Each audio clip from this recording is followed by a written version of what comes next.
გაფრთხილება ნათელი იყო. თუ ამერიკელ ჯარისკაცებს მოკლავდნენ, ყველაფერი შეიცვლებოდა. ახლა კი იორდანიაში ბაზაზე თავდასხმის შედეგად ამერიკელი სამხედროები დაიღუპნენ. ამით აშშ-მ საფასუხო დარტყმები განახორციელა, რაც შეიძლება მხოლოდ დასაწყისი იყოს, რადგან ტრამპის ადმინისტრაცია ათეულობით საჰაერო საწვავის შემავსებელ თვითმფრინავს აგზავნის ისრაელში ომის შესაძლო გაფართოების წინ. ეს და სხვა ამბები დღევანდელ იერუსალიმის წუთში. კეთილი იყოს თქვენი დაბრუნება იერუსალიმის წუთში, JNS TV-ზე. მე იერუსალიმში ვარ. ჩემი კოლეგა ალექს ტრაიმანი ამ კვირაში მოგზაურობს. ის ჩვენთან დისტანციურად ერთვება. დავიწყოთ პირდაპირ საქმეზე. ბოლო საათში ირანის მიერ აკაბის ყურის მიმართულებით განხორციელებული გაშვებები, რამაც იორდანიაში განგაშის სიგნალები გამოიწვია. ამავე დროს გვაცნობეს, რომ ისრაელის თავდაცვის ძალებმა ამ რაკეტების ნამსხვრევების ნაწილი ჩაჭრეს. ასევე ღამით იორდანიაში 2 ამერიკელი სამხედრო დაიღუპა. ზუსტად არ ვიცით, რა მდგომარეობაში არიან თავდასხმის შედეგად დაჭრილები. ერთი სამხედრო დაკარგულია.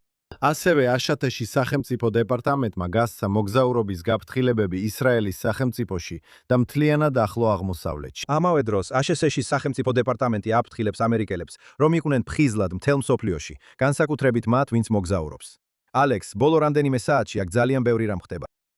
დიახ, აბსოლუტურად. ვფიქრობ, რამდენიმე კვირის წინ, როდესაც პრეზიდენტი ტრამპი ეს ურთიერთგაგების მემორანდუმი გააფორმა, ისრაელში ბევრი ადამიანი იყო შეშფოთებული და ამბობდა, როგორ შეიძლება ახლა გაჩერდეთ. და რატო ფიქრობთ, რომ ირანელები კეთილსინდისიერად მოილაპარაკებენ შეერთებულ შტატებთან? და აქ არსებული განცდა, და ვფიქრობ ეს ჩვენ გამოვხატეთ კიდეც, იყო ის, რომ ეს ამბავი დასრულებული არ იყო. და რაც ძალიან ნათელია, არის ის, რომ არა მხოლოდ ამბავი არ დასრულებულა, არამედ ეს ამბავი გადადის თავის შემდეგ თავში. შესაძლოა უფრო სწრაფადაც კი, ვიდრე ჩვენ ყველანი ველოდით. ჩვენ ფიქრობდით, რომ შესაძლოა ირანელები მიიღებდნენ გარკვეულ შემოსულ თანხებს. დაეთანხმებოდნენ ჰორმუზის სრუტის გახსნას, შესაძლოა არასდროს დაეთანხმონ თავიანთი ბირთვული პროგრამის ოფიციალურად დასრულებაზე მოლაპარაკებას, მაგრამ დათანხმდებოდნენ ცეცხლის შეწყვეტის შეთანხმებას სრუტის გახსნის სანაცვლოდ. მაგრამ აი რამდენიმე კვირის შემდეგ მტრული მოქმედებები დასრულდა, მაგრამ სრუტე არასდროს გახსნილა სრულად. ირანელები უბრალოდ აგრძელებენ პრეზიდენტ დონალდ ტრამპის დამცირების მცდელობას და მის ნებისყოფას ამოწმებენ. და ვფიქრობ, რაც მართლაც საინტერესო ამაში არის ის, რომ როგორც თქვენ აღნიშნეთ, ხედავთ, რომ იორდანიაში ამერიკელი სამხედროები დაიღუპნენ. ირანელები მთელი ახლო აღმოსავლოს მასშტაბით ისვრიან. ისინი ესროდნენ იორდანიას, ქუვეითსაც, ვფიქრობ ქუვეითშიც დიდი ზიანი მიადგა. მრავალი თვის შემდეგ პირველად მათ საუდის არაბეთსაც ესროლეს. და ერთადერთი ადგილი, სადაც მათ პირდაპირი დარტყმა არ განუხორციელებიათ, არის ისრაელი. ეხლა თქვენ ახსენეთ, რომ აკაბაში დარტყმები იყო, ეხლა ხან მატარებელში ვიჯექი, ესე რომ ბოლო 2 საათის განმავლობაში რაც მოხდა, არც კი ვიცი თქვათ. მაგრამ ისინი ყველაზე მეტად ჰუთებისგან არის, რომლებიც ირანის პროქსი ძალაა. ეს რომ მგონი ეს არის ეხლა მთავარი კითხვა, ანუ ცდილობს თუ არა ირანი ისრაელისთვის თავის არიდებას. და ეს იქნებოდა ისრაელის შეკავების უმაღლესი გამოვლინება, ხო ასე? ისინი არ სურთ პირდაპირ ჩაერთონ ისრაელთან, რადგან იციან, რომ ისრაელი ბოლომდე წავა. მაშინ როცა ფიქრობენ, რომ ტრამპი შეიძლება ბოლომდე არ წავიდეს. და ეს არის მათი ტესტი. ხო იცით, პირდაპირ ესრიან ისრაელს. ან უბრძანებენ თავიანთ პროქსებს, რომ მთლიანად თავი დაანებონ ისრაელს. თუ გამოიყენებენ იმ სტრატეგიას, რომელსაც წარსულში არაერთხელ იმართავდნენ, ჰუთებს დაავალებენ თავიანთი ბინძური საქმეების გაკეთებას ირანზე სროლით, ჰეზბოლას კი უბრძანებენ, რომ ისრაელის ჩრდილოეთში ბრძოლა განანაახლა. ალექს, აშკარად აქამდე უკვე მოაღწია, როგორც ხედავთ, ეილათიდან ამ ამომფრენი ჩამჭერების კადრებს. ეს მხოლოდ კილომეტრების საკითხია, სანამ ირანის, ჰუთების ან სხვა რომელიმე მხარის რაკეტები ისრაელში ჩამოვარდება. ამავე დროს გავიხსენოთ, პრეზიდენტმა ტრამპმა პირდაპირ თქვა, თუ ამერიკელ სამხედროს მოკლავთ, ომი განახლდება. ეხლა ჩემი აზრით აშშ-ში ბოლო 6-7 დღეა შეუჩერებლად ახორციელებს დარტყმებს, მაგრამ ეს შეზღუდულია. შეგვიძლია ვისაუბროთ იმ სამიზნეებზე, რომლებზეც დარტყმები განხორციელდა. იცით, აშკარად გააქტიურდა დარტყმები. 6 ხიდი, სარკინიგზო ხაზები, აეროპორტი. ისინი ინფრასტრუქტურას ურტყამენ, მაგრამ პრეზიდენტმა მკაფიოდ თქვა, თუ ამერიკელ სამხედროს მოკლავთ, ისევ 2 დაღუპულია, 1 დაკარგული. ჩვენ არ ვიცით მისი მდგომარეობა და ეს სრულმასშტაბიან ომში გადაიზრდება. მოდით ნახოთ. იცით, პრეზიდენტი ყველგან ამ ბომბასტურ ენას იყენებს, ხო ასეა? როცა ომით იმუქრებოდა, იცით, თქვა, ჯოჯოხეთი ატყდება, ვაბრუნებთ მათ ბნელ საუკუნეებში. როცა მოლაპარაკება უნდა ამბობს, ისინი ძალიან კარგები არიან, ადვილად შეიძლება მათთან მუშაობა. ესე რომ ის თავის საჯარო განცხადებებში არ იყენებს ისეთ ენას, რომელიც ნამდვილად გეტყვით სადგას. ყველაფერი ესეა. ეს ან მოლაპარაკების ტაქტიკა ერთი მხრივ. და მას უყვარს, რომ თავისი მტრები და შეიძლება ითქვას მოკავშირეებიც კი დაბნეულ მდგომარეობაში ყავდეს. შეიძლება ითქვას ცოტა უცნაური მოლაპარაკების სტილით, როცა ყველას მუდმივად მზადყოფნაში ამყოფებს. იცით? და ასევე ის ატარებს ამ შეცდომაში შემყვან ტაქტიკას პრესასთან და მედიასთან. მათ აიძულებს ყურადღება მიაქციონ მის ყოველ ნაბიჯს, რაც მისი სტრატეგია. და ამას ის აკეთებს იმით, რომ რეგულარულად ამბობს თითქმის აბსურდულ რაღაცებს. ესე რომ იცი რთულია ზუსტად იცოდე რა უნდა გააკეთოს, მაგრამ აშკარად როგორც შენ ახსენე, წავიკითხე რომ უკვე 8 ღამეა ზედიზედ. ისინი ურტყამენ ინფრასტრუქტურას, ელექტროსადგურებს, ხიდებს, ესეთ რაღაცებს, რაც თქვეს რომ შემდეგი ეტაპი იქნებოდა. ამას აკეთებენ. იცი მგონი უკვე ასობით ობიექტს დაარტყეს, თუ არ ვცდები. ეს ნიშნავს რომ ისინი აგრძელებენ დარტყმებს, რა თქმა უნდა, შეზღუდულად, სრულმასშტაბიან შეტევასთან შედარებით. ამავე დროს ვისმენთ რომ შეერთებული შტატები საბრძოლო თვითმფრინავებს აგზავნის. ამ რეგიონში, რაც ნიშნავს, რომ ეს შეიძლება იყოს მხოლოდ დასაწყისი ბევრად უფრო დიდი ოპერაციის. ეხლა შეიძლება ეს იყოს მოლაპარაკების ტაქტიკის ნაწილი, ძლიერი დარტყმა, მუქარა, კიდევ უფრო ძლიერი დარტყმით. და შესაძლოა ამ ეტაპზე ირანელები დათანხმდნენ შეთანხმებას. ეხლა ირანელებს ასევე შეუძლიათ, და რაც ძალიან კარგად შეუძლიათ, ეს არის, იცით, თითქოს შეთანხმებას დათანხმდნენ, უბრალოდ იმის სათქმელად, რომ აი ჩვენ გვინდა შეთანხმება. იცით, მოდით ისე ვილაპარაკოთ. კარგი, ამჯერად დაგუჭირეთ, ძლიერად დაგვარტყით. კარგი, ეხლა ნამდვილად დადვართ საუბრისთვის. და შემდეგ ისე მოლაპარაკებებში შედიან. და თქვენ უბრალოდ ხედავთ, როგორ ყალიბდება ეს მოდელი და თავის თავს იმეორებს, როცა ისინი ამბობენ, კარგი, ჩვენ ვაპირებთ მოლაპარაკებას, მაგრამ აგრძელებენ შეამოწმონ აშშ-ს სიმტკიცე, აშშ-ს ძალა, აშშ-ს ნებისყოფა. რადგან მათ აქვთ ნებისყოფა და აქვთ დრო. იცით, მათ დაარტყეს. მათ კიდევ შეიძლება დაარტყან. იცით, მათი ერთადერთი სვლა ისა, ან სადონ შეერთებული შტატების დამცირება, ან ისე დაიბომბონ, რომ ბნელ საუკუნეებში დააბრუნა. იცით, არსებობს. და ისინი ნებისმიერ თამაშს ითამაშებენ ამ ორ უკიდურესობას შორის. ეს რომ, იცით, ჩვენ ყოველთვის ვამბობდით, რომ ირანელები კეთილსინდისიერად არ აწარმოებენ მოლაპარაკებებს. ეს არის ირანული მოლაპარაკებების სტილი. ჩვენ ამაზე გასულ კვირასაც ვისაუბრეთ გადაცემაში. და ეხლა უკვე იწყებთ ხედვას, რომ შეიძლება მივექანებოდეთ იმაზე, რაც შეიძლება გახდეს შემდეგი დიდი ომის დასაწყისი. და კიდევ ერთხელ ვფიქრობ, ყველაზე საინტერესო აქ ის არის, რომ ამ დრომდე, და არ ვიცით ასე გაგრძელდება თუ არა, მაგრამ ამ დრომდე ისრაელი არ ყოფილა სამიზნე. ისინი დარტყმის მიმღები მხარე არ არიან. და ისინი აგრეთვე არ არიან თავდამსხმელი მხარე, რადგან შეერთებულ შტატებს ამ ეტაპზე ურჩევნია ისრაელი ამ პროცესს გარეთ დარჩეს. რადგან როდესაც ისრაელი გარეთაა, ეს ნიშნავს, რომ მათ შეუძლიათ უკეთესად აკონტროლონ შედეგები ყველა მხარეს. თუ ისრაელი ჩაერთვება, ისინი ყველაფერს გააკეთებენ იმისთვის, რომ ეს რეჟიმი ერთხელ და სამუდამოდ დასრულდეს. და ვერავინ შეაჩერებს მათ, სანამ ამას არ მიაღწევენ. ალექს, შენ ახსენე გამანადგურებელი თვითმფრინავები, რომლებიც რეგიონში მიემართებიან. ამავე დროს გვეუბნებიან, რომ ამერიკული საწვავით შემავსებელი თვითმფრინავები სწორედ ამ საათებში მიემართებიან ისრაელისკენ. დიახ, იყო მთელი, იცით, შიდა საშინაო საკითხი საწვავით შემავსებელ თვითმფრინავებთან დაკავშირებით. ყველა, ვინც ბოლო რამდენიმე თვის განმავლობაში ისრაელში ჩაფრენილა, შენიშნავდა, რომ ბენ-გურიონის აეროპორტში 50-დან 75-მდე საწვავით შემავსებელი თვითმფრინავი იდგა. ეს ძალიან უცნაური სანახავია, რადგან ჩვეულებრივ, როცა ჩამოდიხარ, ხედავს სამგზავრო თვითმფრინავებს, იაფასიან ავიაკომპანიებს ევროპიდან, რომლებიც ტერმინალიდან მოშორებით სადგომებზე დგანან. ჩვეულებრივ ავტობუსით ნიკხავთ ერთ-ერთ ესეთ თვითმფრინავთან, რადგან იაფასიანი ავიაკომპანიები ტერმინალთან ადგილობენ. ისინი სადღაც სადგომზე ქირაობენ ადგილს. და ყველა ეს სადგომი დაკავებულია საწვავის შემავსებელი თვითმფრინავებით. ამიტომ ტრანსპორტის მინისტრი მარი რეგევი და სხვები მოუწოდებდნენ შეერთებულ შტატებს, რომ საწვავის შემავსებელი თვითმფრინავები კომერციული აეროპორტიდან ბენ-გურიონიდან სამხედრო საჰაერო ბაზებზე გადაეყვანათ. ეხლა უკვე ავიაკომპანიები მზად არიან დაბრუნდნენ და განაახონ ფრენები, მაგრამ მათთვის სადგომი აღარ არის. და ფაქტობრივად, აეროპორტის ადმინისტრაციის მხრიდან იყო მუქარები, რომ შესაძლოა 50,000-მდე. ფრენა გაუქმდეს. და თუ დაფიქრდებით, ისრაელელები, რომლებიც ბოლო 3 წლის განმავლობაში, ომის პერიოდში, ბევრ მიმართულებაზე ვერ დაფრინავდნენ და უცებ ომი დასრულდა. და ბევრი ისრაელელი, მათ შორის მეც, ეხლა საზღვარგარეთ ვართ, იცით? ისინი ეძებენ შესაძლებლობას, რომ ქვეყნიდან გავიდნენ და აეროპორტში ყველა სლოტი დაკავებული იყო. ასე რომ ეხლა მიღწეულია შეთანხმება. შეგიძლია დატოვოთ 20 საჰაერო სატანკო თვითმფრინავი ბენ-გურიონში. დანარჩენი უნდა გადაიყვანონ. მაგრამ ეხლა ამ გარკვეულწილად დრამატული ესკალაციის ფონზე ხედავთ, რომ არა მხოლოდ შეერთებული შტატები არ აძვრენს თვითმფრინავებს, არამედ ისინი კიდევ უფრო მეტ შემოიყვანენ.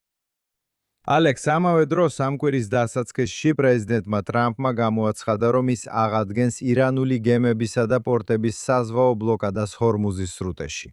ამავე დროს, რა თქმა უნდა, ირანი ამბობს, არა, ჩვენ ვაკონტროლებთ სრუტეს. ჩვენ გადავწყვეთ, რომელი გემები გაივლიან ჰორმუზის სრუტეში. რა არის უახლესი ინფორმაცია იმის შესახებ, ვის ხელშია რეალურად სრუტის კონტროლი? მოდი ვისაუბროთ იმაზე, რა მნიშვნელობა აქვს პრეზიდენტ ტრამპის განცხადებას, რომ სრუტე კვლავ დახურულია, ბლოკადა განახლდება. დიახ, მე არ ვფიქრობ, რომ ჩვენ ნამდვილად ვიცით, ვის ხელშია ჰორმუზის სრუტის კონტროლი ამჟამად. რაც ჩვენ ვიცით, ის არის, რომ ირანი კვლავ ესხმის გემებს სრუტეში. ომანი გთავაზობთ სამხრეთის მარშრუტს. შეერთებული შტატები ცდილობს სრუტე ნაღმებისგან გაწმინდოს. იყო მუქარები ან განცხადებები, რომ ირანმა გემებს შეუტია, ან გემები ნაღმებზე აფეთქნენ. შეერთებული შტატები და CENTCOM აცხადებენ, რომ ეს სიმართლე არ არის. მაგრამ ფაქტობრივად ამჟამად სრუტეები პრაქტიკულად დახურულია. ორივე მხარე ამბობს, რომ ისინი არ არის ღია. ირანიც ამბობს, რომ ისინი არ არის ღია. და შეერთებული შტატები აცხადებს, რომ ისინი კვლავ ირანს ბლოკადას უწესებენ. ასე რომ ამჟამად ფაქტობრივად ორი მხარე ამბობს, რომ ეს ყველაზე მნიშვნელოვანი წყლის გზა, რომელშიც სოფლიოს ნავთობისა და გაზის 20% გადის, ფაქტობრივად დახურულია. და ორივე მხარე ფაქტობრივად ამბობს, რომ მემორანდუმი, რომლის მთავარი მიზანიც იყო ამ სრუტეების გახსნა ცეცხლის შეწყვეტის სანაცვლოდ, ახლა დარღვეულია. რადგან ერთი მხრივ სრუტეები არ არის გახსნილი და მეორე მხრივ, როგორც ირანი, ისე შეერთებული შტატები ისვრია. ალექს, შენ ახსენე, რომ ამ ეტაპზე ისრაელი ჩართული არ არის, მაგრამ პრემიერ-მინისტრმა ნეთანიაჰუმ ამ კვირაში მკაფიო გზავნილი გააგზავნა, რომ თუ ისრაელს დაესხმებიან თავს, პასუხი მკაცრი იქნება. მან თქვა, რომ ეს აღარ იქნება იმ მოვლენების გამეორება, რაც აქამდე მოხდა. ეს სრულიად განსხვავებული შემთხვევა იქნება. მოდით ნახოთ პრემიერ-მინისტრის ვიდეო ჩანაწერი. მე ირანელებს ვეუბნები, ნუ შეგეშინდებათ ჩვენგან, მაგრამ თუ დაგვარტყამთ, ძალით პასუხებთ. მაგრამ ეს არ იქნება გადატანა, ეს იქნება სხვა ტიპის გადატანა, ეს იქნება ეთერში გასვლა. ალექს, რას ფიქრობ იმ ჩანაწერზე? კარგი, ვფიქრობ, პრემიერ-მინისტრი ცდილობს შეიქმნას შეკავების მექანიზმი. და ეს ნამდვილად ისაა, რაც გსურს. და ეს ძალიან საინტერესოა. იცი, ყველა ლაპარაკობს იმაზე, რომ ისრაელი ზედმეტად შორს მიდის.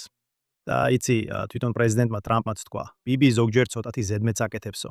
და მე ვცდილობ შევაკავო იქ. და ძირითადად რა ცდილობს პრემიერ-მინისტრი? ერთი მხრივ ის ცდილობს ჰამასი უკან დაახევინოს და მათი შესაძლებლობები გაანადგუროს, იგივე ხდება ჰეზბოლას შემთხვევაშიც. და რასაც შენ ცდილობ, ფაქტობრივად არის შეკავების ეფექტის შექმნა. თუ ირანი ამ ეტაპზე არ სურს ჩაერთოს ისრაელთან, არ სურს პირდაპირ ესროლოს ისრაელს, მაშინ როცა ომი სწორედ ისრაელმა დაიწყო, ხომ ასეა? იცი, ამჟამად პალესტინის მოედანზე, თეირანში არის ტრამპის და მისი ოჯახის წევრების სურათები კუბოებში. და ყველა ამბობს, რომ ტრამპს მოუკლავთ. მაგრამ თუ ნახავ რა მოხდა რეალურად ამ ომის პირველ დღეს თებერვალში, ვინ იყო ის, ვინც სინამდვილეში მოკლა უმაღლესი ლიდერი ხამენეი? ეს იყო ისრაელი. კარგი, ეს ისრაელმა გააკეთა. ეხლა ცხადია, შეერთებული შტატების ხარდაჭერით და შეიძლება თვითმფრინავებსაც ავსებდნენ საწვავით, სრული მხარდაჭერა ჰქონდათ, ამაში ეჭვი არ არის. მაგრამ დარტყმა სწორედ ისრაელმა განახორციელა. და მაინც აქ ხედავთ, რომ ირანი ძალიან ყოყმანობს ისრაელზე თავდასხმას. ეხლა ეს არ ნიშნავს, რომ შეკავების მექანიზმი აუცილებლად იმუშავებს. არ მინდა ახლა ვიცინასამეთყველო, რომ ისრაელი ამ ომში არ ჩაერთვება. არ მინდა ვიცინასამეთყველო, რომ ირანი ისრაელზე არ გაისვრის. არ მინდა ვიცინასამეთყველო, რომ ირანის პროქსები ისრაელზე არ გაისვრიან, მაგრამ ამავდროულად აქ სულ მცირე ამ 8 დღის განმავლობაში, მას შემდეგაც შეერთებულმა შტატებმა განაახლა დარტყმები, ისრაელმა ეფექტურად შეაკავა ირანი პირდაპირ თავდასხმისგან. შესაძლებელია, ძალიან შესაძლებელია, რომ ეს შეკავება ძალაში დარჩეს. ალექს, მინდა გადავიდეთ შემდეგ თემაზე თუ შეიძლება. ამ კვირაში მნიშვნელოვანი ინტერვიუ იყო. ვგულისხმობ ვიცე-პრეზიდენტ JD Vance-ის თითქმის 3 საათიან გამოჩენას Joe Rogan-ის პოდკასტში, Joe Rogan Experience, რომელიც ძალიან პოპულარულია, ერთ-ერთი ყველაზე პოპულარული მსოფლიოში. ვიცე-პრეზიდენტ Vance-მა გააკეთა თავისი ყველაზე მკვეთრი საჯარო განცხადებები აშშ-სა და ისრაელის ურთიერთობებთან დაკავშირებით. მოდით ვნახოთ ეს ჩანაწერი. მაგრამ მე უდაოდ ვიცი, რომ ისრაელის მთავრობის შიგნით არიან ადამიანები, რომლებიც ცდილობენ რეალურად შეგოცვლებინონ ეს პოლიტიკა, რადგან სურთ სამხედრო კამპანიის გაგრძელება. არსებობენ ადამიანები მათ სისტემაში, რომელთა შესახებაც უდაოდ ვიცით, რომ ისინი მანიპულირებენ და ცდილობენ შეცვალონ ამერიკული საზოგადოებრივი აზრი, რათა ომი განუსაზღვრელად გაგრძელდეს. კიდევ ერთხელ, არა რაიმე კონკრეტული მიზნისთვის, არამედ უბრალოდ განუსაზღვრელად. ასე რომ თქვენ ჩაატარეთ ეს ინტერვიუ JD Vance-ი, რომელიც კრიტიკულად აფასებს აშაშიკოსისა და ისრაელის ურთიერთობას, წამოჭრა სხვადასხვა საკითხი, მათ შორის ეპსტეინის ფაილები და თქვა, რომ არსებობდა კავშირი ისრაელის დაზვერვის უმაღლეს დონეებთან, იმასთან, რაც ჯეფრი ეპსტეინთან ხდებოდა. მაგრამ მოდი დავიწყოთ თუ შეიძლება, უბრალოდ ასაშეჩობისა და ისრაელის ურთიერთობის ზოგადი შეფასებით. შედი შეფასებით შეერთებული შტატების ვიცე-პრეზიდენტის თვალთახედვიდან. კარგი, ვფიქრობ ძალიან ნათელია, რომ ვიცე-პრეზიდენტის შეხედულება ძალიან გავს იმ შეხედულებას, რომელსაც რესპუბლიკური პარტიის მარჯვენა ფლანგზე ხედავთ. ჰაკერ კალსონის მხარე, რომელიც ძირითადად ამბობს, რომ ისრაელი არის კუდი, რომელიც ძაღლს აქნევს შეერთებულ შტატებთან მიმართებაში. ეხლა რაც ვენც არ გაუკეთებია, არის ის, რომ საჯაროდ არ უთქვამს, რომ იცით, ამერიკის ინტერესებში არ შედიოდა ამ ომში ყოფნა. ვიცე-პრეზიდენტი აგრძელებს იმის თქმას, რომ ეს ამერიკის ინტერესებში იყო, რადგან თუ გამოვა და იტყვის, რომ ეს მხოლოდ ისრაელის ინტერესებში იყო და არა შეერთებული შტატების, ის ფაქტობრივად თავის უფროს, შეერთებული შტატების პრეზიდენტს დააზარალებს. ასე რომ ამას არ გააკეთებს. მაგრამ რაც გააკეთა ის იყო, რომ გამოვიდა და თქვა, რომ არსებობს ორგანიზებული, კარგად დაფინანსებული ქსელი, რომელიც ცდილობს დაარწმუნოს ვენცი და სხვები, რომ ომი არ უნდა დასრულდეს და უნდა გააგრძელდეს განუსაზღვრელი ვადით. და რომ სინამდვილეში არსებობს კონსერვატორი აზრის ლიდერები, რომლებიც ისრაელმა დაიქირავა და უხდის მათ, რათა შექმნან კამპანია, რომელიც ზეწოლას ახდენს ამერიკელ კანონმდებლებზე, რომ ომი გაგრძელდეს. და პრობლემა აქ ის არის, რომ ამ ყველაფერში არის რაღაც სიმართლე, ხო ასეა? მაგრამ ყველა წერტილის ერთმანეთთან დაკავშირება არასწორია, ხო ასეა? ეს რომ ძირითადად არიან თუ არა ისრაელები, რომლებიც არ სურდათ ომის შეწყვეტა. აბსოლუტურად. პრემიერ-მინისტრმა, შესაძლოა საგარეო საქმეთა მინისტრმა და სხვებმა ისრაელში ძალიან ნათლად უთხრეს შეერთებულ შტატებს, რომ მათი სურვილი იყო ომი გაგრძელებულიყო. აბსოლუტურად, მათ ეს თქვეს. რატო? იმიტომ რომ ისრაელის ომის მიზანი იყო რეჟიმის შეცვლა. და რასაც ახლა ხედავთ, აშკარად რამდენიმე კვირის შემდეგ არის ის, რომ უზენაესი ლიდერი უკვე ჩამოშორებულია. ჩვენ არ ვიცით, სად არის უზენაესი ლიდერის შვილი. ვიღაცა Twitter-ზე წერს უზენაესი ლიდერის შვილის სახელით. მაგრამ ფაქტობრივად ვინც ახლა მართავს ქვეყანას, იგივე რეჟიმის გაგრძელებაა. ასე რომ სრული რეჟიმის შეცვლა არ მომხდარა და ისრაელი რეჟიმის შეცვლას ითხოვს. საეჭვო არაფერია, რომ ისრაელი შოკში ჩავარდა. მე ეს თავად პრემიერ-მინისტრისგან დავინახე. ის შოკში იყო, რომ შეთანხმების პროცესი მიმდინარეობდა, ცდილობდნენ მემორანდუმის, ცეცხლის შეწყვეტის, კონფლიქტის დასრულების შესახებ მოლაპარაკებას. იცით, ის თვლიდა, რომ ირანი ძალიან სახიფათო მდგომარეობაში რჩებოდა, რათა კვლავ ეცადა ბირთვული იარაღისკენ სწრაფვას. ბალისტიკური რაკეტების აღდგენას. და ეს ახლა გაბრაზებულ გალიაში გაუნწყვილ ვეფხვს გავს. ასე რომ უდავოდ ისრაელს სურდა ომი გაგრძელებულიყო, მაგრამ თავად პრემიერ-მინისტრი ყოველთვის ამბობდა, იცით, მოусმინეთ, ეს ამერიკის ინტერესია. და ასევე მჯერა, რომ ისრაელის პრემიერ-მინისტრმა იცოდა ამ ომში შესვლისას, რომ თქვენ ძირითადად გქონდათ, მიუხედავად იმისა, რომ ეს სრულყოფილად განსაზღვრული არ იყო. არ ვფიქრობ, რომ ეს დროით იყო განსაზღვრული, მაგრამ ვფიქრობ, იყო ზოგადი პრინციპი, რომ შეიძლებოდა ქონოდათ 5-დან 6 კვირამდე ამერიკული საერო მხარდაჭერა და თქვენ ამით სარგებლობდით და ურტყანდით ყველა იმ ობიექტს, რომელზეც ისრაელს სურდა დართვა და მათ ეს გააკეთეს. სურდა თუ არა ისრაელს ომის გაგრძელება. დიახ, რა თქმა უნდა. მზად არის თუ არა ისრაელი კვლავ ჩაერთოს. აშკარად, ანუ მათ ეს პირდაპირ თქვეს. პრემიერ-მინისტრი აძლევს ამერიკას საშუალებას, რომ ისრაელი გვერდზე დააყენოს. მაგრამ ისრაელს საბრძოლო გეგმები მზად აქვს, მათ ეს თქვეს. ისინი ამბობენ, რომ ნებისმიერ მომენტში მზად არიან ჩაერთო. ეხლა რა გააკეთა ისრაელმა ორგანიზებული კამპანიის თვალსაზრისით? ისრაელმა დაიქირავა ბრედ პასკალი, რომელიც კონსერვატიული მედიის ექსპერტია. ის რამდენიმე თვის წინ დაიქირავეს, ჯერ კიდევ ამ ომის დაწყებამდე. და კამპანიის მიზანი იყო, იცით, როგორ გააგრძელოს ისრაელმა თავისი იმიჯის გაუმჯობესება ამერიკელი კონსერვატორების თვალში.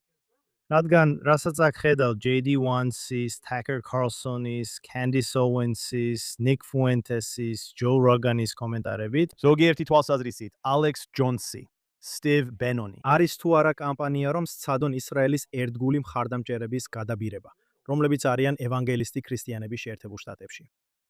ისრაელი ხედავს, რომ განსაკუთრებით ახალგაზრდები შორდებიან ისრაელს. ამის ნაწილი დაკავშირებულია ბოტების მასობრივ ნაკადთან, TikTok-ზე, Instagram-ზე, YouTube-ზე და სხვა პლატფორმებზე, რომლებიც საზოგადოებრივ აზრზე ახდენენ გავლენას. ამის ნაწილი უკავშირდება უნივერსიტეტების კამპუსებს და იმას თუ როგორ ასწავლიან კამპუსებში ახალგაზრდებს ახლო აღმოსავლეთის რევიზიონისტულ ხედვას და ისრაელის სიძულვილს. ისრაელს ალიქვამენ როგორც კოლონიზატორად, ოკუპანტად, აპარტეიდულ რეჟიმად და გენოციდის შემოქმედად. ასე უყურებენ ახალგაზრდები ისრაელს. და შეიძლება JD Vance ახალგაზრდებს უყურებს და ამბობს, ესენი ჩემი მომავალი აუნჩოლები არიან. ამიტომ ეხლა მათ წინაშე დაღიხრები. მაგრამ პასკალი ძირითადად დაიქირავეს იმისთვის, რომ ამერიკელები ისრაელის მხარდაჭერაში კიდევ ერთხელ დაერწმუნებინა, ჯერ კიდევ ამ ომის დაწყებამდე. და ეხლა ვენცი რასაც აკეთებს, ის თითქოს ცვლის თამაშის წესებს და ამბობს, რომ ისრაელმა პასკალი დაიქირავა იმისთვის, რომ ვენცი და სხვები დაერწმუნებინა ომი არ დაესრულებინათ. და გულწრფელად რო თქვა, ეს უბრალოდ სიმართლე არ არის. და ეს პირველი შემთხვევა არ არის. სინამდვილეში ეს შეიძლება მესამე, მეოთხე, მეხუთე შემთხვევაა, როცა JD Vance ჰქონდა შესაძლებლობა საბოლოოდ დაესვა წერტილი ისრაელსა და შეერთებულ შტატებს შორის არსებული უთანხმოების საკითხს. და ის უბრალოდ აგრძელებს ამგვარი განცხადების გაკეთებას, რომ იცით, ისრაელი, როგორც კატარი, როგორც ჩინეთი, როგორც სხვა ქვეყნები ცდილობს გავლენა მოახდინოს ამერიკის პოლიტიკაზე. და ისრაელისთვის საკმაოდ სახიფათოა ის, რასაც ის აკეთებს, მაგრამ ამ ეტაპზე არ ვიცი, არ ვხედავ, როგორ უნდა შეჩერდეს ეს. ხო, ალექს, ვენსის კომენტარებზე რეაქცია სხვადასხვანაირი იყო. იყო ადამიანები, მათ შორის სენატორი ტომ კოტონი, რომლებიც ამბობდნენ, რომ მათ არ სმენიათ რაიმე სადაზვერვო ინფორმაციის შესახებ, რომელიც მიუთითებს კარგად დაფინანსებულ ისრაელის ოპერაციაზე საზოგადოებრივი აზრის შესაცვლელად. ფოქსის ზოგიერთი კომენტატორი ვენსს არ დაეთანხმა, ზოგი კი ვენსს დაეთანხმა. და შემდეგ იყო თეთრი სახლის პრეზიდენტი, რომელსაც კითხეს, ეთანხმებოდა თუ არა პრეზიდენტი JD Vance იმასთან დაკავშირებით, ცდილობდა თუ არა ისრაელი ამერიკული საზოგადოებრივი აზრის манипуლირებას. მოდით თეთრი სახლის პრეზიდენტს მოусმინოთ. ირანის თემაზე ვიცე-პრეზიდენტი JD Vance გუშინ ჯო როგანის პოდკასტში იყო და ისრაელზე ისაუბრა, სადაც თქვა ეს. არსებობენ ადამიანები მათ სისტემაში, რომლებსაც ჩვენ ვიცნობთ. უდაოდ არიან ადამიანები, რომლებიც манипуლირებენ და ცდილობენ შეცვალონ ამერიკელი საზოგადოების აზრი, რათა ომი განუსაზღვრელად გაგრძელდეს. ეთანხმება თუ არა პრეზიდენტი ამ განცხადებას? მე ვფიქრობ, პრეზიდენტი ნამდვილად დაეთანხმებოდა იმას, რომ დიახ, უცხო ქვეყნები ნამდვილად ცდილობენ ამერიკელი საზოგადოების აზრის შეცვლას. ამაში ეჭვი არ არის. ვფიქრობ, ეს უბრალოდ ფაქტია. ალექს, მთავარი საკითხი აქ პრეზიდენტი ტრამპია. ფიქრობ, ამ ეტაპზე ის იზიარებს JD Vance-ის მოსაზრებას. ჩვენ ვისაუბრეთ თეთრ სახლში არსებულ ამ ორ ბანაკზე. ერთი მხარეს JD Vance-ია, მეორე მხარეს რუბიო და პიტ ჰექსეთი. როგორ ფიქრობთ, პრეზიდენტი ახლა სადგას? ვგულისხმობ, ეს მისი ვიცე-პრეზიდენტია. ის შეიძლება პრეზიდენტობის კანდიდატი გახდეს სულ რაღაც 2 წელიწადში. ეს მართლაც ძალიან მნიშვნელოვანი საკითხია. დიახ, ვფიქრობ, პრეზიდენტი ორ ბანაკს შორის ლავირებს. და ხედავთ, იცით, მან რისკზე წავიდა და მხარი დაუჭირა Vance, როცა Vance, კუშნერი და ვიტკოფი პრეზიდენტთან მივიდნენ და უთხრეს, შეგვიძლია მოლაპარაკებით დავასრულოთ ეს კრიზისი. ეხლა ცხადია, კონსერვატორი სოციოლოგები პრეზიდენტის გუნდში ეუბნებიან მას, რომ არ გინდა შუალედურ არჩევნებში ომით შეხვიდე. გინდა შეხვიდე გამარჯვებით. და იცით, კუშნერი და ვიტკოფი მოლაპარაკებებს აწარმოებენ ცეცხლის შეწყვეტაზე. და ეუბნებიან მას, რომ ერთადერთი გზა ცეცხლის შეწყვეტის მოლაპარაკებაა. და Vance რისკზე წავიდა, რომ ეს მოლაპარაკებები ეხელმძღვანელა. იცით, მოგვიანებით გავიგებთ, თუ მარკო რუბიომ უარი თქვა ამ დავალებაზე. ზოგიერთი ჭორი დადის, რომ რუბიო, რომელიც სახელმწიფო მდივანი იყო, უარი თქვა ირანელებთან მოლაპარაკების დავალებაზე. Vance-მა ეს მიიღო. ეხლა Vance აქ რისკზე წავიდა. და იცით, საბოლოოდ ვფიქრობ, ეს შეიძლება ძალიან ცუდად შემოუბრუნდეს მას. და იცით, ამას რამდენჯერმე ვთქვით, აქაც კიდევ ერთხელ ვიტყვი. იცით, მაშინაც ვთქვი, როცა ის ცეცხლის შეწყვეტა გაფორმდა, სამ რამეში მაქვს ნდობა. მე მჯერა ჩვენი მტრების სურვილის, რომ იყვნენ ჩვენი მტრები. და თქვენ ხედავთ, რომ ირანელები აგრძელებენ იმას, რაც ჩემი აზრით ირანელებისთვის ყველაზე პროგნოზირებადი ქცევა. მეორე, სხვათა შორის, არ ვითხოვდი, რომ პირველ შემთხვევაში პროგნოზირებადი ქცევა რაციონალურია, ხო ასეა. რადგან ხალხი ყოველთვის ამბობდა, რომ ირანელები რაციონალურები არიან. ისინი აშკარად აჩვენებენ, რომ არ სურთ იყვნენ რაციონალური მოთამაშეები, მაგრამ ისინი პროგნოზირებადი არიან, რადგან გეუბნებიან რა არის მათი რწმენის სისტემა. უბრალოდ ბევრი დასავლელი არ სურს მოусმინოს იმას, რასაც ისინი რეალურად ამბობენ. რაც დიდი პრობლემაა, იცი? მოусმინე შენს მტრებს. მეორეა ის, რომ ენდობი პრემიერ-მინისტრის უნარს გაუმკლავდეს ძალიან რთულ კრიზისებს. იცი, მე გარკვეული დრო გავატარე ძალიან მაღალი რანგის ოფიციალურ პირთან, რომელიც პასუხისგებელია ASHS-ისა და ისრაელის ურთიერთობების დიდ ნაწილზე. და მან მითხრა, რომ ნეთანიაჰუ ყველა კანდიდატს შორის, ვინც ახლა შეიძლება იყოს ისრაელის პრემიერ-მინისტრი, ყველაზე მეტად არის შესაფერისი, რომ კულტურულად გაიგოს ტრამპი. გაიგოს, როგორ იმუშაოს მასთან. რადგან, როგორც აღნიშნეთ, მას შეუძლია აზრი შეიცვალოს. ეს ტრამპის გაგების ნაწილია. ნეთანიაჰუ ტრამპს კარგად იცნობს. ვინმე ბენეტივით ან აიზენკოტივით რომ მოვიდეს ესეთ სიტუაციაში, ვესვი გაიგეს ვისთან აქვს საქმე. მაგრამ ნეთანიაჰუმ ტრამპი შეისწავლა. მასთან ერთად უმუშავია. მასთან ერთად საქმეები გაუკეთებია. მას ტრამპთანაც კი შეჯახებია სირთულეებთან, მაგრამ შეძლო დაბრუნება, გვერდი აუარა პრობლემებს და იპოვა გზა, როგორ ემართა ეს სიტუაცია. ამიტომ მე ვენდობი პრემიერ-მინისტრის უნარს, რომ რთულ გარემოებებში სხვადასხვა ადმინისტრაციებთან და მრავალ მტერთან ურთიერთობისას სწორად იხელმძღვანელოს. და მესამე ისაა, რომ ტრამპის ეგოსაც უნდა ენდო. ირანელები ნამდვილად ცდილობენ პრეზიდენტის დამცირებას, ისევ და ისევ. და პრეზიდენტს აქვს ეგო, დიდი ეგო. და თუ ეს იმას ნიშნავს, რომ ვენსი და მისი მოლაპარაკებები, იცით, მსხვერპლად შეეწირება, ან უფსკრულში გადაიხრება, ან იმ კიდიდან გადაიჩეხება, შეიძლება ასე მოიქცეს. რადგან საბოლოოდ ის არ დაუშვებს, რომ ირანელებმა დაამარცხონ, როცა თვითონვე თქვა, რომ ირანელებს ომი არასდროს მოუგიათ, მაგრამ მოლაპარაკება არასდროს წაუგიათ. გარიგების ხელოვნების ავტორი არ დაუშვებს, რომ ირანელებმა მოლაპარაკებაში აჯობონ. ალექს, თუ შეიძლება გავაგრძელოთ, შენ რომში, იტალიაში ხარ, სადაც ამ კვირაში ისრაელსა და ლიბანს შორის მოლაპარაკებები მიმდინარეობს ნორმალიზაციის შეთანხმებისკენ. და როგორც მე მესმის, შენ გაქვს გარკვეული შიდა ინფორმაცია ამ მოლაპარაკებების შესახებ უშუალოდ. ვფიქრობ, მნიშვნელოვანია ეს ჩვენს მაყურებელს გაუზიარო.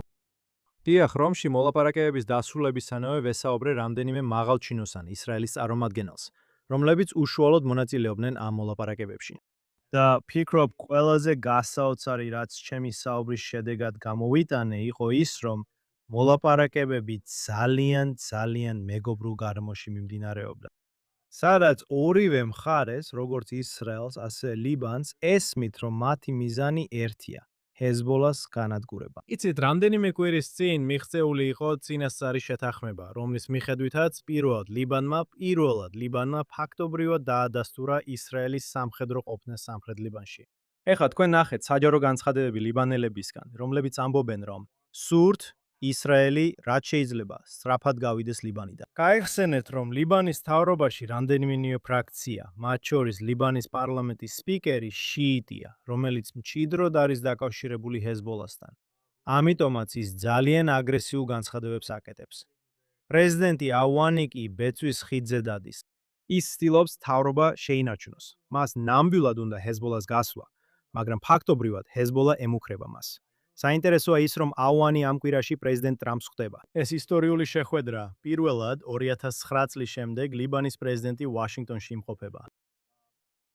ვიცი, რომ პრემიერ-მინისტრი ნეთანიაჰუ იმედოვნებდა პრეზიდენტთან შეხვედრას ვაშინგტონში ავანის შეხვედრამდე და ფიქრობდა ლინდსი გრემის დაკრძალვაზე ჩამოსვლას. როგორც ჩანს, დაკრძალვა 28 ივლისამდე გადაიდო, ასე რომ პრეზიდენტის ვიზიტი ვაშინგტონში მხოლოდ ავანის ვიზიტის შემდეგ გაიმართება. ასე რომ არ ვიცით რა შედეგი მოხვდება ამ ვიზიტს. ცხადია, რომ ალბათ ავანი მოითხოვს გარკვეულ დაფინანსებას, რათა აღდგეს ის ინფრასტრუქტურა, რომელიც ისრაელის მასშტაბური საჰაერო კამპანიის დროს დაზიანდა ჰეზბოლას წინააღმდეგ. მაგრამ როგორც ისრაელს, ასევე ლიბანს ერთდროულად აქვთ ინტერესი, რომ ჰეზბოლა დასუსტდეს. ამიტომ უნდა დაველოდოთ, როგორც არ იმართება ეს მოლაპარაკებები. და ვფიქრობ, მნიშვნელოვანია აღვნიშნოთ, რომ მიუხედავად იმისა, რომ მარკო რუბიო, სახელმწიფო მდივანი, არ სურდა, ან არ არის ჩართული ისრაელსა და ირანს შორის მოლაპარაკებებში, ეს რუბიოა. სინამდვილეში, სწორედ ის არის მთავარი ამერიკელი, რომელიც ლიბანსა და ისრაელს შორის მოლაპარაკებების დაწყების ინიციატორი იყო. უკვე იუწყებიან. და მე ეს დამიდასტურეს, რომ დამატებითი მოლაპარაკებების რაუნდი წინასწარ არის ჩანიშნული 4 აგვისტოს კვლავ რომში. მნიშვნელოვანია აღინიშნოს, რომ ეს მოლაპარაკებები რომში ტარდება. ორივე მხარეს სურდა, რომ მოლაპარაკებები უფრო ახლოს გამართულიყო, ახლო აღმოსავლეთთან, ვიდრე შეერთებულ შტატებში, სადაც პირველი რაუნდები ტარდებოდა. მაგრამ ორივე მხარე, ისრაელი და ლიბანი, თვლის, რომ ზოგადად იტალია ორივე ქვეყანას ეხმარება. რაც განსხვავდება იმ შემთხვევისგან, თუ ეს მოლაპარაკებები საფრანგეთში გაიმართებოდა, სადაც საფრანგეთი აშკარად ლიბანის მხარესაა. და ვფიქრობ უფრო მეტად ჰეზბოლას მხარეს და ძალიან წინააღმდეგ ისრაელისა. ასე რომ როგორც ისრაელი, ისე ლიბანი თავს კომფორტულად გრძნობს ამ მოლაპარაკებების რომში გამართვით. და როგორც ჩანს, კიდევ ერთი რაუნდი იქნება, რადგან ორივე მხარე, ჩემი აზრით, მომავალში რეალურ ნორმალიზაციამდე შეიძლება მივიდეს. ეს შეიძლება მოიცავდეს ეკონომიკურ თანამშრომლობას, შეიძლება მოიცავდეს თავდაცვის სამშობლოში თანამშრომლობას და შესაძლოა გრძელვადიან პერსპექტივაში ტურისტების საზღვრის ორივე მხარეს მიმოსვლასაც კი. ალექს, გადავიდეთ შემდეგ თემაზე. ცნობები მიუთითებს, რომ პრემიერ-მინისტრი ნეთანიაჰუ შესაძლოა აშეტ-ეშეში გაემგზავროს, რათა პრეზიდენტ ტრამპს შეხვდეს უახლოეს მომავალში. ამავე დროს, თუ პრემიერ-მინისტრი ნეთანიაჰუ სექტემბერში ნიუ-იორკში გაემგზავრება გაეროს გენერალურ ასამბლეაზე დასასწრებად, ნიუ-იორკის მერი ზოჰარ მამდანი განიხილავს, შეუძლია თუ არა დააკავოს პრემიერ-მინისტრი ნეთანიაჰუ, თუ ის ნიუ-იორკში შევა. ასევე მამდანი ამბობს, რომ მისი აზრით ნეთანიაჰუ ჰააგაში უნდა იყოს. ის ომის დამნაშავეა. მოდით ვნახოთ ეს ვიდეო. მე მჯერა, რომ პრემიერ-მინისტრი ნეთანიაჰუ ჰააგაში უნდა იყოს. ის ომის დამნაშავე, რომელსაც ბრალი წაუყენეს საერთაშორისო სისხლის სამართლის სასამართლოში. და თქვენ ნახავთ, რომ ეს აზრი ბევრ ადამიანს აქვს, მხოლოდ იმიტომ, რაც მისმა ქმედებებმა ამ ბოლო წლების განმავლობაში გამოიწვია.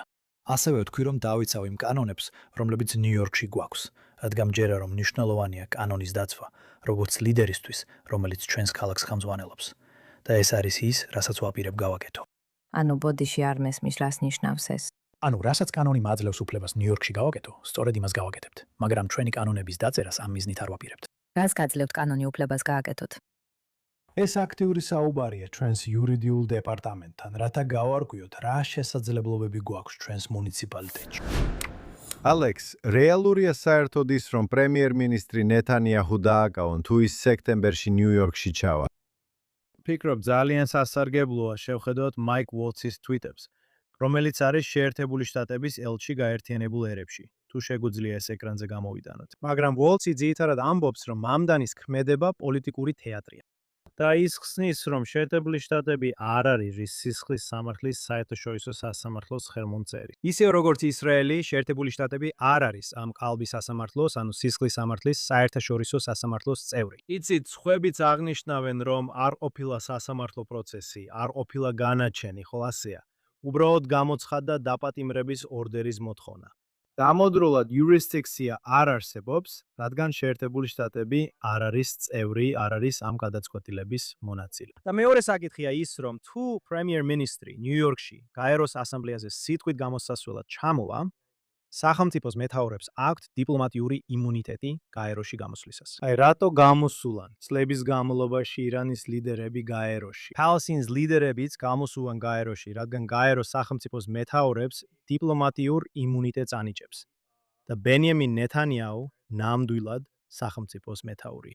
ეს უოლცი ამას პოლიტიკურ თეატრს უწოდებს. პრემიერ-მინისტრს ოლტის უყვარდა, როცა შესაძლებლობა ჰქონდა გაეროს ტრიბუნაზე გამოსულიყო და ისრაელის პოზიცია მსოფლიო საზოგადოებისთვის დაეფიქსირებინა. ეს ის ადგილია, რომელიც ნეთანიაჰუმ ყველაზე კარგად იცის.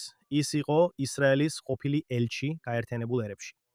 ეს მისი დიპლომატიური კარიერის ერთ-ერთი პირველი ეტაპი იყო. გასულ წელსაც იქ ისაუბრა. ამიტომ ვფიქრობ, თუ დროის მხრივ ყველაფერი გამოვა, წელს ეს ძალიან რთულია, რადგან ებრაული დღესასწაულები და სუქოთის დღესასწაული სწორედ გაეროს მაღალი დონის კვირეულს ემთხვევა. მაგრამ იცით, უნდა დაველოდოთ და ვნახოთ, წავა თუ არა პრემიერ-მინისტრი. მაგრამ, რა თქმა უნდა, მამდანის არ აქვს არანაირი უფლებამოსილება პრემიერ-მინისტრის დასაკავებლად. და ასევე მსმენია სხვა ნიუ-იორკელების კომენტარები, რომ იცით, JCCRC სინამდვილეში მანჰეტენში ებრაული ჯგუფებიდან ერთ-ერთი, რომელიც ალბათ საკმაოდ ლიბერალური ჯგუფია. ამბობდა, რომ მერი უნდა აგვარებდეს შიდა საკითხებს. და თქვენ არ ირჩევთ ქალაქის მერს იმისთვის, რომ საგარეო პოლიტიკით დაკავდეს. ეს უბრალოდ მერის კომპეტენცია არ არის. და როგორც მაიკ უოლცმა თქვა, აქ უბრალოდ პოლიტიკური თეატრია. ალექს, ამ კვირაში კიდევ ერთი თემისთვის გვაქვს დრო. აშშ-ისა და ისრაელის ურთიერთობა. ამ კვირაში წარმომადგენელთა პალატამ უარყო ისრაელისთვის სამხედრო დახმარების შემცირების წინადადება. მიუხედავად იმისა, რომ ეს წინადადება უარყვეს, შემაშფოთებელია აქ არსებული ციფრების ნახვა. 314-მა დეპუტატმა მისცა ხმა ისრაელისთვის სამხედრო დახმარების შეწყვეტის წინააღმდეგ. 104-მა დეპუტატმა მხარი დაუჭირა ამ ინიციატივას, 10-მა კი თავი შეიკავა. ასე რომ გვაქვს სიტუაცია, სადაც დიახ კენჭისყრა ჩავარდა. მაგრამ ამის მიუხედავად მაინც ყავდათ 104 დეპუტატი, ჩემი აზრით. მათი უმრავლესობა დემოკრატიული პარტიიდან, რომლებმაც ხმა მისცეს აშშ-ს სამხედრო დახმარების წინააღმდეგ ისრაელისთვის. და კიდევ ერთხელ მე არ ვსაუბრობ იმ რეალობაზე, სადაც ისრაელი ამბობს, დიახ, ჩვენ გვინდა სამხედრო დახმარების შეწყვეტა. ეს არ იყო საკითხი. მათ მიერ გაგზავნილი მესიჯი იყო ის, რომ ისინი არ უჭერენ მხარს ისრაელის თავდაცვით ზომებს ღაზასა და ლიბანში. ისინი ამას აღიქვამენ როგორც შეტევით ქმედებებს და ამ დახმარებასაც შეტევით დახმარებად მიიჩნევენ. ხო, პირველ რიგში თუ მთლიანად ხმების რაოდენობას შეხედავ, ანუ ეს დიდი უმრავლესობით იყო სამხედრო დახმარების სასარგებლოდ ისრაელისთვის, ხო ასეა. 304 ხმა ჰქონდათ, დაახლოებით 100 წინააღმდეგი. რაც მე დავინახე, თითქმის ყველა რესპუბლიკელმა სამხედრო დახმარებას დაუჭირა მხარი. გონი ერთი იყო მხოლოდ, ვინც წინააღმდეგი იყო რესპუბლიკელებიდან. რამდენიმემ დამსრე ხმით მისცა ხმა. მაგრამ ძირითადად რესპუბლიკელების აბსოლუტური უმრავლესობა უნდა რომ სამხედრო დახმარება ისრაელისთვის გაგრძელდეს. და დემოკრატების დაახლოებით ნახევარმა სამხედრო დახმარებას წინააღმდეგ მისცა ხმა. რაც შეიძლება გარკვეულწილად გამამხნევებელია. ხოლო დემოკრატების ნახევარს არ უნდა რომ სამხედრო დახმარება იყოს. ეხლა ფიქრობ შეიძლება ვივარაუდოთ რომ ეს რიცხვი გაიზრდება. ეს რიცხვები იზრდება. და ყოველი მომდევნო კენჭისყრისა შეიძლება ნახოთ რომ სულ უფრო მეტი დემოკრატი აძლევს ხმას სამხედრო დახმარების წინააღმდეგ. და შეიძლება ნახოთ რომ სულ უფრო მეტი რესპუბლიკელიც აძლევს ხმას სამხედრო დახმარების წინააღმდეგ. და ეს გვაბრუნებს ერთ-ერთ პირველ თემასთან, რაზეც აქ ვისაუბრეთ, ანუ იცი JD Vance-ის კომენტარებთან, ხო? ასე რომ, რასაც ხედავთ, არის ის, რომ თავად Vance-ი როგორც ჩანს, უჭერს მხარს, ან იხвება იმ რესპუბლიკელების შეხედულებისკენ, რომლებიც რეალურად სამხედრო დახმარების წინააღმდეგ მისცემდნენ ხმას. ის ძალიან ფრთხილად, მაგრამ ძალიან მნიშვნელოვნად აყენებს საკითხს, რომ სამხედრო დახმარების აუცილებლობა. იცით, აქ დიდი კითხვის ნიშნის ქვეშ დგას. ესე რომ, იცით, ეს არის ის, რასაც ნამდვილად უნდა დააკვირდეთ მომავალში. კიდევ ერთხელ ეს რთული სიტუაცია. მე ვფიქრობ, რომ ისრაელის პრემიერ-მინისტრმა უკვე უნდა შეიგრძნოს სიტუაცია და გააცნობიეროს, რომ სულ უფრო ნაკლები ამერიკელი სურს ისრაელისთვის სამხედრო დახმარების გაწევა. თუნდაც ისრაელისთვის სამხედრო დახმარების არგუმენტი ძალიან ძლიერი იყოს. შეერთებული შტატების ინტერესებიდან გამომდინარე, მე ყველას მოუწოდებ, მოусმინონ და წაიკითხონ Yoram Edingeris ზოგიერთი ნაშრომი, რომელიც ჩემი აზრით ამ საკითხს ყველაზე კარგად ხსნის. სინამდვილეში ისრაელისთვის სამხედრო დახმარება შეერთებული შტატებისთვის დიდი სარგებელია იმ თვალსაზრისით, თუ რას იღებს აშეთებული შტატო ამ ურთიერთობის სანაცვლოდ. და ვიცი რომ შეერთებულ შტატებში ყოფილი ელჩი და სტრატეგიული საკითხების ყოფილი მინისტრი Ron Dermery ყოველთვის ამბობდა, რომ არგუმენტის წარმოდგენა ძალიან მარტივია. უბრალოდ ადამიანები ვერ ახერხებენ მის სწორად წარმოჩენას. სარგებელი, რომელსაც შეერთებული შტატები იღებს, ბევრად აღემატება იმ 38 მილიარდ დოლარს, რომელსაც 10 წლის განმავლობაში იხდის. და ის დახმარება, რომელსაც შეერთებული შტატები ისრაელს აძლევს, ბევრად ნაკლებია იმ თანხასთან შედარებით, რასაც აშშ ხარჯავს თავის ბაზებზე. ნატოს ქვეყნებში, ევროპაში, ან სამხრეთ კორეაში, იაპონიაში თუ სხვა ადგილებში. და ისრაელი ფაქტობრივად მოქმედებს როგორც შეერთებული შტატების წინაწეული სამხედრო ბაზა ისრაელში.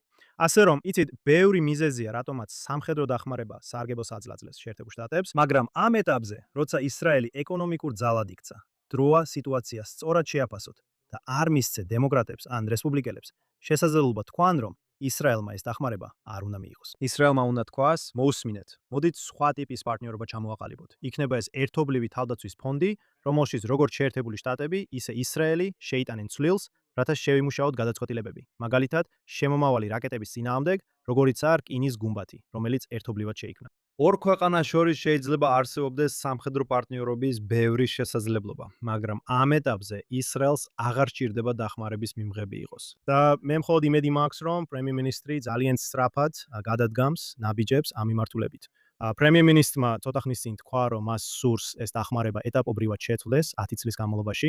ფიქრობ, უნდა განიხილოთ მისი შეწყვეტა დაახლოებით 1 წლის განმავლობაში და მთლიანად უარი თქვათ მასზე. კარგი, შეიძლება 2027 წლის ბიუჯეტისთვის ჯერ კიდევ მოგვიწიოს ამ საკითხთან შეხება. ჩვენ ეტაპობრივად შევწყვეთ მას, მაგრამ სამხედრო დახმარებაზე უარს ვიტყვით. შევცვით ურთიერთობის ხასიათს და ბიუჯეტსაც შესაბამისად მოვარგებთ. 3.8 მილიარდი დოლარი 1 წლის განმავლობაში ისრაელის ბიუჯეტის 2%-ზე ნაკლებია. ასე რომ იცით, ისრაელმა უნდა გაარკვიოს, როგორ მოიპოვოს ეს თანხა. მაგრამ ამავე დროს, რაც ნამდვილად გსურთ, არის ის, რომ ისრაელისთვის იარაღის გარყიდვები თუნდაც სრული ფასით გარანტირებული იყოს. და რაც ჰქონდათ, არის ის, რომ ზოგიერთმა დემოკრატმაც კი თქვა, იცით, იარაღიც კი არ უნდა გაიყიდოს. ასე რომ ეს ორი კითხვა გაქვთ. ერთი არის სამხედრო დახმარება, სადაც ხედავთ რომ 100-მა კონგრესმენმა სამხედრო დახმარებას წინააღმდეგ მისცა ხმა, მაგრამ ასევე ხედავთ რამდენიმე ათეულ კონგრესმენს, რომლებიც ამბობენ რომ მათთვის იარაღიც კი არ უნდა გაიყიდოს. და ეს ბევრად უფრო საშიში საფრთხეა, ვიდრე სამხედრო დახმარების საკითხი.